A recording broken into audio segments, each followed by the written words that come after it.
नमस्कार। आज खऱ्या अर्थाने निलेश राणे साहेबांचं मी मनापासून कौतुक करतोय आणि ते कौतुक का करतोय, आज नगरपंचायतच्या निवडणुका जाहीर झालेल्या आहेत आणि सिंधुदुर्ग मालवण ह्या ठिकाणी ह्या निवडणुकीमध्ये पैशांचा कसा घोडेबाजार चालू होता आणि तो निलेश राणे साहेबांच्या निदर्शनात आला।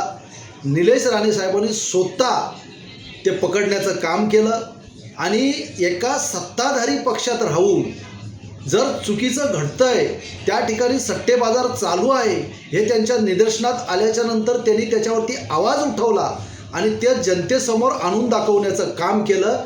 या हिमतीला आपण खरोखरच सलाम करतो, कारण अशी जर व्यक्ती असेल आणि अशा व्यक्तीच्या माध्यमातून सत्तेत राहून सुद्धा ज्या ठिकाणी चुकीचं घडतंय त्या ठिकाणी मी आवाज उठवणार, ते जनतेच्या समोर निदर्शनात आणून दाखवणार।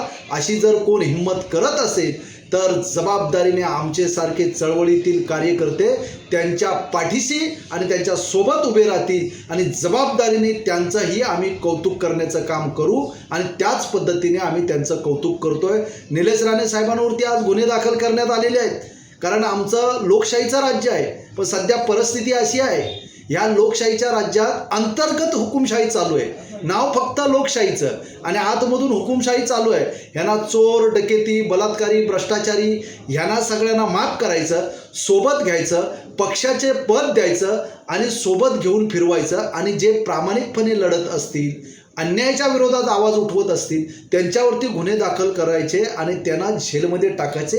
ही ह्यांची जुनी रूढ आहे। ही रूढ कुठेतरी थोड्या दिवसांनी सर्वसामान्य जनता मोडीत काढणारच आहे।